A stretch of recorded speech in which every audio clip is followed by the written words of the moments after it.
राहुल लाल जी से पहला कमेंट लेंगे। राहुल लाल जी, ये हो क्या रहा है? बैकफायर हुआ है क्या सरकार के ऊपर? संभल की घटना, भाई भारतीय जनता पार्टी की सरकार है उत्तर प्रदेश में, और ये कहते हैं कि भाई एक भी दंगा नहीं हुआ, कानून व्यवस्था आप देखिए वर्ल्ड क्लास हमने बना दी है, महिला सुरक्षा के नाम पर बात करते हैं भारतीय जनता पार्टी के लोग, और इतना बड़ा दंगा हो जाता है, हड़कंप मच जाता है। पहला तो वहां पर जो इंटेलिजेंस थी वो फेल, उसके बाद अब सपा के लोगों को रोका जा रहा है। राजनीतिक तौर पर इसको कैसे देखेंगे आप? नहीं अनुज जी, देखिए, बहराइच के बाद जिस प्रकार से संभल की घटना घटी है, तो योगी आदित्यनाथ जी का जो लगातार एक दावा होता था, और मैं अभी भी कह रहा हूं कि 2022 में योगी आदित्यनाथ को जो उत्तर प्रदेश की जनता ने चुना मुख्यमंत्री जी को, वो था उनके लॉ एंड ऑर्डर का मामला, कि वो होता है लॉ एंड ऑर्डर बिल्कुल मजबूत रखते हैं। लेकिन भारतीय जनता पार्टी का यह परसेप्शन बिल्कुल खराब हुआ है। चाहे बहराइच के मामले में हम लोगों ने देखा पुलिस प्रशासन की कितने वहां पर उनकी गतिविधियां किस रूप में थी, और उस दंगे में किस प्रकार से रामगोपाल मिश्रा जो है कि उनकी हत्या हो जाती है, और उस घटनाक्रम से क्या सीख लिया गया। वहां पर भी हम लोगों ने देखा ना पुलिस की कार्यशैली सही थी, प्रथम दिन घटना घटी, फिर भी सेकंड दिन फिर कोई सीख नहीं ली गई। कहां से खुफिया एजेंसियां क्या कर रही थी। और संभल के घटनाक्रम में देखिए, पुलिस के वर्जन को भी अगर लिया जाए अनुज जी, पुलिस क्या कह रही है कि सामने से बड़े संगठित अपराध की तैयारी हो रही थी, सुनियोजित साजिश की तैयारी हो रही थी। अगर संगठित अपराध, सुनियोजित साजिश हो जा रही है डबल इंजन के सरकार में, तो फिर आप लोग क्या कर रहे थे? पुलिस के अगर शब्दों को ही लेके देखें तो फिर ये पुलिस की उससे बड़ी विफलता कहां से हो जाएगी। तो ये जो हमें लग रहा है कि भाजपा के लोगों को बाद में समझ में आ रहा है अनुज जी, कि वो जो ध्रुवीकरण की राजनीति करना चाहते थे, लेकिन उल्टे जो उनका जो लॉ एंड ऑर्डर का पूरा मामला था वो काफी बिगड़ा है। और जो एक स्क्रिप्ट लेके चल रहे हैं, घिसा पिटा हुआ स्क्रिप्ट है, वही हम लोग देखते हैं। कभी ज्ञानवापी मामले में भी वही वकील होते हैं, दूसरे वकील भी नहीं होते हैं अनुज जी, वही याचिका दायर करने के लिए पहुंचता है, वही संभल में भी याचिका दायर करने के लिए वही पहुंचता है। अचानक से निचली कोर्ट जो है कि सुनवाई के लिए फैसला देती है कि कीजिए सर्वे आप। और अब तो देखिए, अजमेर के दरगाह को लेकर भी जो दावे कर दिए गए, तब तो लोगों को यह कहना है कि लग रहा है कि भारतीय जनता पार्टी, कल ही देखिए जीडीपी ग्रोथ रेट के आंकड़े आए हैं 5.3%। पिछले तिमाही का जो जीडीपी ग्रोथ रेट था वो 7.5% था। तो हम लोग किस आर्थिक मंदी की तरफ चल रहे हैं। महंगाई के आंकड़े खुद देख लीजिए, सरकार के आंकड़े कितने खतरनाक स्तर पे हैं। तो महंगाई ज्यादा है, बेरोजगारी अपने तीव्र स्तर पे है। उन समस्याओं को सुलझाना नहीं, बल्कि हिंदू मुस्लिम जैसे ध्रुवीकरण की स्थिति। और देखिए, संभल में जो पुलिस की स्थितियां देखी हैं, आप ये बताइए, माता प्रसाद पांडे नेता प्रतिपक्ष हैं। हम लोग पार्लियामेंट्री डेमोक्रेसी में है अनुज जी। पार्लियामेंट्री डेमोक्रेसी में नेता प्रतिपक्ष का दर्जा क्या होता है? वो कैबिनेट मंत्री के बराबर का दर्जा रखते हैं, यानी मुख्यमंत्री जो दर्जा रख रहे हैं वही दर्जा माता प्रसाद पांडे रख रहे हैं। अगर नेता प्रतिपक्ष 15 लोगों के टीम के साथ घटनास्थल पर जाना चाहते हैं, तो आप उन्हें कैसे जाने से रोक सकते हैं? अरे आप उस दिन कहां सोए हुए थे जब सर्वे वाले टीम के साथ नारा लगाने वाले लोग थे, जो मस्जिद के भीतर धार्मिक नारे लगा रहे थे? उस दिन तो पुलिस, वो आज भी गायब है।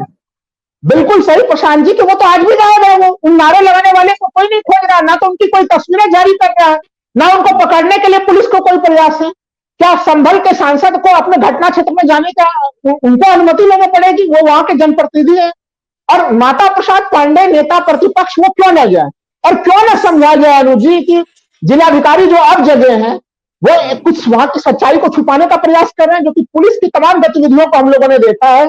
जिस तरह से बच्चों के स्टडी रूम में तोड़फोड़ करने वाले जो वीडियो वायरल हो रहा है, वो तो पुलिस के तालिबानी रवैया को दिखा रहा है। वो तो हम लोग 2024 में है कि कहीं हम लोग 17वीं शताब्दी में उत्तर प्रदेश के लोग जीवन जी रहे हैं। यह सबसे बड़ा यक्ष सवाल खड़ा हो गया है अनुज जी, कि कहीं कहीं आपका लॉ एंड ऑर्डर नहीं है, और विपक्ष के साथ ऐसा व्यवहार पार्लियामेंट्री डेमोक्रेसी में। मैं तो कह रहा हूं कि अगर विपक्ष वहां पर जाने की होड़ ना करे, सभी नेताओं को आपने लखनऊ में जो है कि आपने बंद कर दिया, उनको हाउस अरेस्ट कर दिया। जिस NH-24 की तस्वीर आप दिखा रहे थे अनुज जी, आपको पता है कि दिल्ली और यूपी को जोड़ने का कितना महत्वपूर्ण कड़ी है वो, कितनी हैवी वो। और जिस समय ये घटना घट रही है ऑफिस का समय होता है अनुज जी, आज कोई संडे का दिन भी नहीं है। मैं जीटी रोड पर रहता हूं, उस पर इतनी ट्रैफिक लग गई 24 पे, उल्टे जीटी रोड पर घंटों घंटों का जाम तैयार हो गया उस पूरे प्रकरण के कारण। तो दिल्ली वासियों का, गाजियाबाद के लोगों का, लखनऊ में और लोकतंत्र की जो स्थितियां बनी है, यह बिल्कुल सवालों के दायरे में खड़ा है। राहुल लाल जी, अब ऐसी खबरें निकलकर सामने आएंगी तो सवाल तो उठेंगे ना सरकार से, और सवाल पूछे क्यों ना जाए।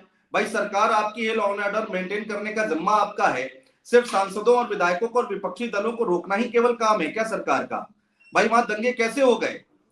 जो प्रशांत खबर बता रहे हैं वो कैसे हो गई, कैसे इतनी खबरें निकलकर सामने आ रही हैं? देखिए अनुज जी, अभी मनोज जी ने बिल्कुल सही चीज कहा कि देखिए वहां पे जो दंगे के पूरे संभल में हम लोग देख रहे हैं, तो एक तरफ वहां पे जो निवासी हैं, जो लोग वहां पे रहने वाले लोग हैं, वो दिखाई दे रहे हैं, दूसरे पक्ष में सिर्फ पुलिस दिखाई दे रही है। लेकिन दंगा होने का मौलिक नेचर ऐसा होना चाहिए कि हिंदू बनाम मुस्लिम होना चाहिए था, लेकिन यहाँ पे मुस्लिम बनाम पुलिस हो गया है। तो ये जो दूसरे खबर जो अभी बता रहे हैं प्रशांत जी की, इस तरह से दबाव डाला जा रहा है, गोली मार के दबाव डाला जा रहा है कि हमारे ऊपर पत्थर मारा गया, ये तहरीर दो, वो प्रयास ये है कि दंगा दंगा दिखे, क्योंकि जब पुलिस से टकराहट होगी किसी समूह की तो वो दंगा नहीं है। मैंने पहले ही कहा कि देखिए इसमें पुलिसिया अत्याचार दिख रहा है। शुरुआत में ही देखिए जिस तरह से वो लोग गोली मार रहे हैं और गाली तक का प्रयोग कर रहे हैं, कि जिस प्रकार के अभद्र गालियों का प्रयोग कर रहे हैं पुलिस वाले, वो वीडियो भी पूरे देश और दुनिया ने देखी है। तो पुलिस क्या संविधान के दायरे में है, कानून के दायरे में, और संविधान और कानून के दायरे में होता तो फिर सुप्रीम कोर्ट ये टिप्पणी क्यों करती कि भाई आप सत्ता सुख का आनंद ले रही है उत्तर प्रदेश पुलिस, और जाके कह देना डीजीपी को कितना कठोर आदेश पारित करेंगे कि जीवन भर याद रखेंगे। इसका मतलब है कि देखिए जो हमारी न्यायिक संस्थाएं हैं वो भी उत्तर प्रदेश पुलिस की गतिविधियों से परेशान है। उत्तर प्रदेश पुलिस को इस तरह से उनका अपराधीकरण कौन कर रहा है? उत्तर प्रदेश पुलिस का अपराधीकरण, ये बड़ा खतरनाक विषय है। ये पॉलिटिकल एजेंडे के लिए सत्तारूढ़ पार्टी कहां तक जाएगी? क्योंकि देखिए ये सबसे संकट वाला चीज क्या है, मैं मानता हूं, आप देखिए 19 नवंबर को सर्वे हो गया था वहां पे अनुज जी, कोई संकट की स्थिति नहीं बनी। आप 20 नवंबर को उत्तर प्रदेश पुलिस किस दायरे में खड़ी रही? उत्तर प्रदेश में उपचुनाव हो रहे थे। उत्तर प्रदेश के उपचुनाव ने क्या पूरे दुनिया में उत्तर प्रदेश की प्रतिष्ठा बढ़ाई या घटाई?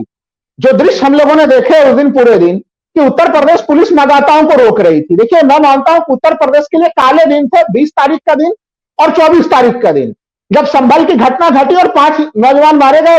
20 तारीख का दिन इसलिए कहता हूं कि लोकतंत्र का पर्व, सबसे महत्वपूर्ण पर्व होता है चुनाव, और चुनाव में आप मतदाताओं को बूथ तक पहुंचने ना दें, और फिर उसके बाद आप विजयश्री का गाथा अपने माथे पर लेके घूमते रहिए, तो ये इसको कौन मानेगा? वो दोनों दिन बड़े शर्मनाक किस्म के दिन है जी उत्तर प्रदेश के इतिहास के लिए। अगर हम लोग जोड़ दें 20 नवंबर और 24 नवंबर, हमें लग रहा है कि देखिए जो सवाल था प्रशांत जी का मनोज जी से, थोड़ा उसके ऊपर मैं संक्षेप में जवाब दे दूं कि किसने करवाया। हमें लग रहा है कि तमाम चीजें जो दिल्ली के इशारे पर नहीं हो रहा है, उत्तर प्रदेश अपने इशारे पर कर रहा है, लेकिन दिल्ली मॉडल की नकल करके हो रहा है अनुज जी। क्योंकि दिल्ली का एक मॉडल है जो देश भर में वो मॉडल चल रहा है। और अभी भी हमें याद है कि 2022 में मोहन भागवत ने कहा था कि हर मस्जिद के नीचे जो है शिवालय ढूंढने का प्रयास बंद कर देना चाहिए। भाई उनके तरफ से कोई खंडन क्यों नहीं आया है? संभल के घटनाक्रम के बाद खंडन नहीं आया है, अजमेर पे दावेदारी कर दी गई तब भी खंडन नहीं आया है। तो वो बयान केवल क्या दुनिया को दिखाने के लिए था? वो बयान कहां पर था? तो मोहन भागवत अब तक सीन में क्यों नहीं नजर आ रहे हैं? वो किधर है? वो इन सब चीजों से सहमत है या असहमत है? हमें ऐसा लग रहा है अनुज जी कि मौनम स्वीकारी लक्षण, यानी कि मौन होते हुए उत्तर प्रदेश में हमें लग रहा है पीडीए से उत्तर प्रदेश में जिस तरह से विपक्ष काफी मजबूत है, उससे घबरा के हमें लग रहा है कि वो भी अपने 2022 के पुराने विचार से बदल चुके हैं अनुज जी, क्योंकि उनका अब तक कोई खंडन नहीं आया। ये एक बड़ा महत्वपूर्ण मामला है। राहुल जी एक सवाल मेरे मन में ये आ रहा है कि आपने देखा है क्या कि अखिलेश यादव जो है उनका राजनीति करने का स्टाइल, काम करने का स्टाइल थोड़ा सा बदला है। उनके लोगों को रोका गया, डीजीपी ने आश्वासन दिया, वो रुक भी गए शांति से, और अब 2-3 दिन बाद अगर जाने की कोशिश कर रहे हैं तो उनको फिर से रोका जा रहा है। तो ये तो बैकफायर कर रहा है ना सरकार के ऊपर।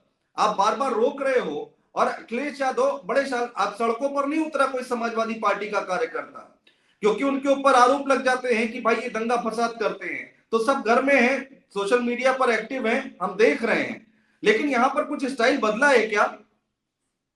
नहीं देखिए अनुज जी बिल्कुल है। और देखिए पूरा एक होता है कि विपक्ष का काम आप किस रूप में कर रहे हैं।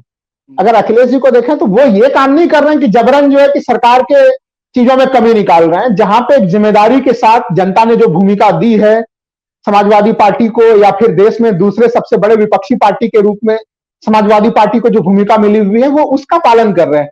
देखिए अब अगर पुलिस ने रोका, देखिए 3 दिन रुक गए, मनोज जी सही कह रहे हैं कि भाई हम लोग तो पुलिस के हरी झंडी का ही इंतजार कर रहे थे, और जब पुलिस की हरी झंडी मिली तो अचानक से ऐसी स्थितियां क्या हो गई कि सबों का हाउस अरेस्ट करने की जरूरत पड़ गई। आप दिल्ली गाजियाबाद बॉर्डर को आप रोक दे रहे हैं, लखनऊ में सबों को उनके घरों में आप रोक रहे हैं। भाई सांसद है, सांसद अगर जाके देखना चाहते हैं अपने घटनास्थल को, तो उसमें आपको कोई आपत्ति नहीं होनी चाहिए। तो ये हमें लग रहा है कि अखिलेश जी काफी शानदार तरीके से उन मुद्दों को उठा रहे हैं। और एक प्रयास देखिए, बीजेपी के लोग परेशान इसलिए भी हैं अनुज जी कि उनको लग रहा था कि उपचुनाव को एक बहुत बड़े झटके के रूप में लगेगा, समाजवादी पार्टी का मनोबल टूट जाएगा। लेकिन समाजवादी पार्टी ने अपना मनोबल टूटा हुआ नहीं दिखाया है उसके बाद भी चुनाव में। क्योंकि वो जो एक परिकल्पना थी कि उसके बाद कॉन्फिडेंस टूटेगा क्या अखिलेश जी का, तो वो कॉन्फिडेंस भी नहीं टूटा है उनका। वो अपने ढंग से अपना काम कर रहे हैं। और जो बात प्रशांत जी ने उठाया तो बड़ा गंभीर मामला है कि देखिए, हमारे यहाँ पे एक संवैधानिक स्थिति है। कोई आदमी सांसद और विधायक बना है तो कैसे बना है अनुज जी? भारतीय संविधान के हवाले से ही तो बन रहा है वो। आप ये चीज कैसे कोई निर्वाचित प्रतिनिधि कह देगा कि हम मुस्लिमों के लिए काम नहीं करेंगे? फिर क्या वो खुल के ये बोल रहे हैं कि प्रधानमंत्री का नारा सबका साथ सबका विकास? हम लोग जानते हैं कि वो जुमला ही है, लेकिन क्या बीजेपी के लोग अब ऑन द रिकॉर्ड ये भी बोलेंगे कि वो जुमला ही है और उस नारे में भी संशोधन कर दिया गया है, अब उसमें फलाने जाति के लोग शामिल नहीं है, फलाने धर्म के लोग शामिल नहीं है? और यह नारा देखिए केवल यहीं से नहीं आया है। जब लोकसभा चुनाव के परिणाम आए थे अनुज जी, तो बिहार से भी एक सांसद ने इसी प्रकार का बयान दिया था। जबकि हम लोग जानते हैं कि जब कोई सांसद या विधायक निर्वाचित हो जाता है तो फिर वो जनप्रतिनिधि सबों का होता है वो। तो इस प्रकार के जो भड़काऊ बयान, इसका मतलब क्या है कि भारतीय जनता पार्टी उत्तर प्रदेश को पूरे एक तरह से जो है कि चिंगारी पे बारूद के ढेर पर खड़ा कर देना चाहती है, जहां पे कि वो चाहते हैं कि तनाव उस चरम सीमा पे पहुंच जाए जहां पे कि छोटी छोटी आग लगाए और फिर दंगा भड़क जाए।